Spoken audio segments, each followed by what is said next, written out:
जब ये भारत की धरती पर आएंगे उसके बाद से उनको 24 घंटे के अंदर मजिस्ट्रेट के सामने प्रोड्यूस करना होगा। मरने के बाद तुम जांच करोगे कि वहां पर फायर की सुरक्षा की व्यवस्था नहीं थी, वहां गेट नहीं खोल रहे थे, वहां फायर एक्सटिंग्विशर नहीं थे, वहां पर किस तरह का आग का खेल हो रहा था। और जब तक जिम्मेदार जेल की सलाखों के पीछे नहीं जाएंगे तब तक ये घटनाएं बार बार होती रहेंगी। आज थाईलैंड में पकड़ लिया और बता दिया, इससे पीठ थपथपाने से काम नहीं चलेगा अपनी। वो भाग कैसे गए? गोवा के जिस नाइट क्लब में आग लग जाती है उस क्लब के मालिकों को यानी कि लूथरा ब्रदर्स को थाईलैंड से दबोच लिया गया है। बहुत जल्दी कार्रवाई हुई है। 6 दिसंबर को आग लगती है और 11 दिसंबर को खबर आती है कि उनका प्रत्यर्पण भारत में हो रहा है। लेकिन भारत में आने के बाद उनके साथ क्या होने वाला है, क्या क्या कानूनी प्रक्रियाओं से वो गुजरेंगे, उनके लिए कितना मुश्किल होगा या फिर भारत के लिए मुश्किल होगा, सब कुछ जानने के लिए यानी कोर्ट कचहरी के जो दाव पेच है उसको समझने के लिए मैं हूं ऋचा और हमारे साथ मौजूद हैं रुद्र विक्रम सिंह जी जो कि वकील हैं सुप्रीम कोर्ट में। रुद्र जी नमस्कार। नमस्कार। मुद्दा हमें पता है सर, जो गोवा में फायर इंसिडेंस हुआ है नाइट बिर्च नाइट क्लब में, वहां के जो लूथरा ब्रदर्स उनको पकड़ लिया गया है, थाईलैंड पुलिस पकड़ लिया है और उन्हें भारत में प्रत्यर्पित किया जा रहा है। तो आगे क्या प्रोसेस होने वाला है? सबसे पहला क्या कानूनी प्रक्रिया क्या होगी उनके लिए?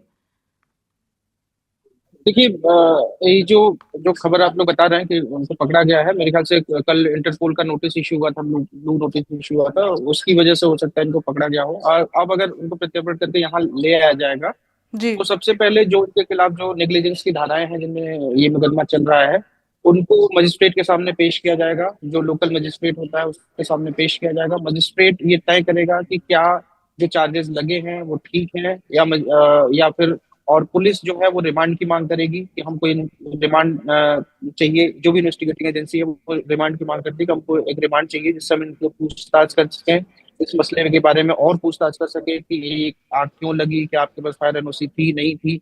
क्योंकि जैसा मुझे सुनने में आ रहा है कि फायर एनओसी उनके पास नहीं थी, उन्होंने डाला हुआ था एनओसी के लिए, प्रोजेक्ट हो गई थी। तो वो सारी चीजें को पूछताछ करी जाएगी। ये भागे क्यों, क्या इंसिडेंट्स के बाद भागी, ये सारी पूछताछ के लिए पुलिस रिमांड मांगेगी मजिस्ट्रेट से। और मजिस्ट्रेट को अगर वो सेटिस्फाई कर पाती है तो वो कुछ दिनों की मैक्सिमम 14 दिन की रिमांड मिल सकती है। लेकिन अमूमन ऐसे केसेस में 2 या 3 दिन की रिमांड हो सकता है उनको मिले। और उस रिमांड के तहत जिसको हम बोलते हैं पुलिस रिमांड, वो पुलिस रिमांड में फिर उनसे पूछताछ करेगी। उसके बाद उनको फिर से कोर्ट में प्रोड्यूस किया जाएगा और फिर उसके बाद उनको जेल भेज दिया जाएगा।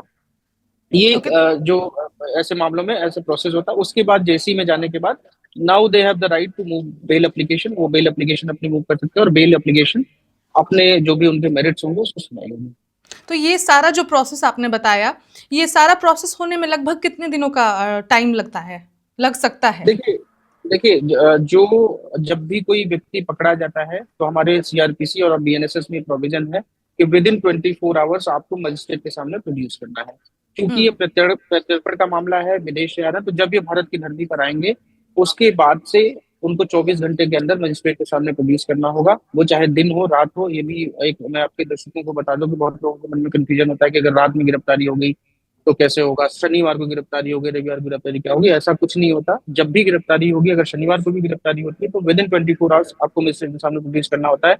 कोर्ट नहीं लगी है तो मजिस्ट्रेट घर पे भी सुनवाई करता है। घर जो ड्यूटी मजिस्ट्रेट जो होता है वो घर पे भी सुनवाई करता है। घर पे सुनवाई करके फिर उनको पीसी की रिमांड या जेसी की रिमांड में भेजता है। और ये विद इन 24 आवर्स होता है। उसके बाद जो भी जितने भी दिन पुलिस रिमांड में रखेगी वो कोर्ट के डिस्क्रिप्शन की तरह कितने दिन की रिमांड होती है। बिल्कुल। सर से एक सवाल है, जैसा कि आपने बताया कि सबको पता है कि सुरक्षा मानकों का ध्यान नहीं रखा गया उस क्लब को बनाने के लिए।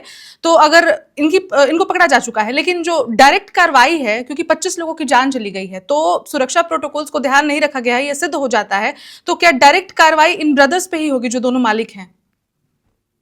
देखिए, लाइबिलिटी ओनर्स पे ही होती है कि अगर आपने सुरक्षा मानकों का ध्यान नहीं रखा है तो ये पूरी की पूरी लाइबिलिटी ओनर्स पे ही आती है। क्योंकि वहाँ जो भी मैनेजर होंगे या फिर जो एम्प्लॉय होंगे वो इन सब चीजों के लिए ऑथराइज नहीं होते हैं। जो बिल्डिंग का ओनर होता है, जैसे मैं आपको अगर बताऊं, दिल्ली में एक उपहार कांड हुआ था 99 में जिसमें 100-150 लोग के करीब मर गए थे। अभी दिल्ली में पिछले साल 3 बच्चे मर गए थे, ड्रोनिंग मर गए थे। फिर विशाल मेगा मार्ट में आग लगी, वहां बच्चे 2 लोग की डेथ हो गई थी। तो ये सारी लाइबिलिटी और ओनर्स उन पे ही होता है, ओनर्स पे ही होता है, जो बिल्डिंग के जिम्मेदार होते हैं, जो बिल्डिंग का रख रखाव करते हैं। तो इसमें जो भी इनके ओनर होंगे मेन लाइबिलिटी उन्हीं की थी। ओके, तो सर अगर लाइबिलिटी उन पे आ जाती है तो उसके बाद क्या वो बेल लेने के लिए ऑथोराइज होते हैं, मतलब उनके पास अधिकार होता है कि वो बेल के लिए प्लीड कर सकते हैं? देखिए, बेल और मामले दो दो अलग अलग चीजें होती है। बेल का ग्राउंड ये होता है कि अगर पुलिस ने सारी इन्वेस्टिगेशन कर ली है, पुलिस को अब कोई एविडेंस कलेक्ट नहीं करने हैं। अमूमन ऐसे मामलों में बेल में थोड़ा समय लगता है, लेकिन बहुत ज्यादा समय नहीं लगेगा, क्योंकि जब तक पुलिस ये नहीं कह देती कि हमें सारे एविडेंस कलेक्ट कर लिए हैं, सारे विटनेसेस के हमने बयान कर लिए हैं, क्योंकि और जब तक चार्जशीट फाइल नहीं हो जाती, तो चार्जशीट बड़ा अहम होता है ऐसे मामलों में। अगर चार्जशीट जल्दी फाइल हो गई, कभी कभी ऐसे मामलों में पुलिस जो अपराधी होते हैं उनका सहयोग भी करती है, चार्जशीट जल्दी फाइल करती है। तो अगर चार्जशीट जल्दी फाइल हो जाती है तो उसके बाद बेल मिलने की जो संभावना होती है वो जल्दी हो जाती है। सर मेरा क्वेश्चन था कि जैसे इन इस केसेस में रात को इंसिडेंट हुआ, सुबह ये दोनों भाई भाग गए, लेकिन बिल्कुल 5 दिनों के अंदर इनका प्रत्यर्पण हो रहा है, इतनी जल्दी सारी प्रोसेस और प्रक्रिया पूरी कर ली गई। ऐसे और केसेस हैं हमारे देश से जो भगोड़े हैं, जिनमें नीरव मोदी, विजय माल्या क्लबिंग और पार्टी करते हुए दिखाई देते हैं, वीडियोस शेयर वो खुद करते हैं, लेकिन ऐसा क्या अड़चन आता है कि उनका प्रत्यर्पण नहीं हो पा रहा है और इस केस में इतनी जल्दी सारा प्रोसेस पूरा कर लिया गया? दोनों में क्या डिफरेंस है दोनों केसेस में? देखिए देखिए ऐसे मामलों में दो चीजें बड़ी अहम होती हैं। किस देश में वो फलाने व्यक्ति है, जो व्यक्ति एक्यूज है, जो व्यक्ति अपराधी यहाँ पे घोषित है, वो किस देश में है, उस देश से भारत की क्या संधि है, भारत के बीच में उनके क्या संबंध है, पहला। दूसरा, क्या एजेंसियां यहाँ की, जो इंटरपोल, मैंने जो बताया कि इंटरपोल का नोटिस इशू हुआ, ब्लू ब्लू नोटिस इशू हुआ, और जी। फिर रेड कार्ड नोटिस इशू होता है। तो जब इंटरपोल अपना नोटिस इशू कर देता है, तो आप किसी भी पूरे विश्व में जितनी भी एयरपोर्ट्स होते हैं, उन सबकी जिम्मेदारी हो जाती है कि वो अगर इस नाम का कोई भी व्यक्ति या उस आइडेंटिटी का कोई भी व्यक्ति ट्रेवल करता है, तो वो उस देश को इन्फॉर्म करती है कि ये जो आपके यहाँ वांछित अपराधी है, ये हमारे यहाँ ट्रेवल कर रहा है, उसको डिटेन कर। तो जिन जिन लोगों का आप नाम ले रही हैं, उन लोगों के विषय में अभी तक जो है कोई भी ऐसा नोटिस इशू नहीं हुआ है। अभी तक में कोई इंटरपोल ने कोई नोटिस इशू नहीं हुआ है, और इंटरपोल का नोटिस ये जो है, जब तक इस देश की सरकार नहीं चाहती है, मेनली सीबीआई की जिम्मेदारी होती है इंटरपोल का नोटिस इशू करने के लिए। तो जब तक वो नहीं करेगी, तब तक इंटरपोल का नोटिस इशू नहीं होता। तो मुझे लगता है कि यही एक वजह रही होगी, और जिस देश में वो बैठे हुए हैं उनकी उनकी उनसे हमारे जो संधियां हैं वो थोड़ी ऐसी कोई इजाजत नहीं देती हैं। तो ये एक मसला होगा जिसकी वजह से उनका प्रत्यर्पण अभी तक संभव नहीं है। ओके, तो आपने जो पैक्ट्स बताए, जो संधियां बताई, उन हमारे देशों में, हमारे देश से उन देशों का उस कदर नहीं होगा जैसे थाईलैंड का अगर होता है, लेकिन अगर सीबीआई इंटरपोल नोटिस जारी करती है जैसे कि लूथरा ब्रदर्स के केस में किया गया है, तो फिर वो उन जो जिन कंट्रीज में है, अगर इंग्लैंड में है, लंदन में है, तो क्या प्रोसेस होगा फिर? देखिए, प्रोसेस सेम होता है। जब जब प्रोसेस ये होता है कि जो भी इन्वेस्टिगेटिंग एजेंसी होती है वो एक सीबीआई से एक रिक्वेस्ट करती है कि ये इस मामले में वांछित है, इनके खिलाफ हमें इंटरपोल का नोटिस चाहिए। सीबीआई, इंटरपोल बेसिकली की एजेंसी है जो पूरे वर्ल्ड में ऑपरेट करती है। उस इंटरपोल को वो फिर लिखते हैं, और ऐसा भी है। देखिए, इंटरपोल का एक और मसला है कि इंटरपोल में सारी विश्व के जितने भी 206 देश मानते हैं, वो सारे लोग लिस्टेड नहीं है। मतलब उसमें जितने भी करीब 150 लोग लिस्टेड है, तो उस 150 देशों में ही ये कार्रवाई हो सकती है। तो इंटरपोल को जब सीबीआई लिखती है कि हाँ, ये व्यक्ति हमारे यहाँ वांछित है, इसके लिए हमें ये नोटिस चाहिए, ब्लू नोटिस चाहिए या रेड कार्ड नोटिस चाहिए, उसके बाद इंटरपोल ये नोटिस इश्यू करता है। ओके, तो अब वापस हम उसी सवाल पर आते हैं, लूथरा ब्रदर्स पर आते हैं। क्या सजा होगी उनको? अगर जैसे आपने बताया कि डायरेक्ट जवाबदेही उनकी ही बनती है, क्योंकि उनका ही क्लब था, उनकी प्रॉपर्टी थी, और सुरक्षा मानकों का फॉलो उन्होंने नहीं किया, तो उन पर क्या सजा बनती है?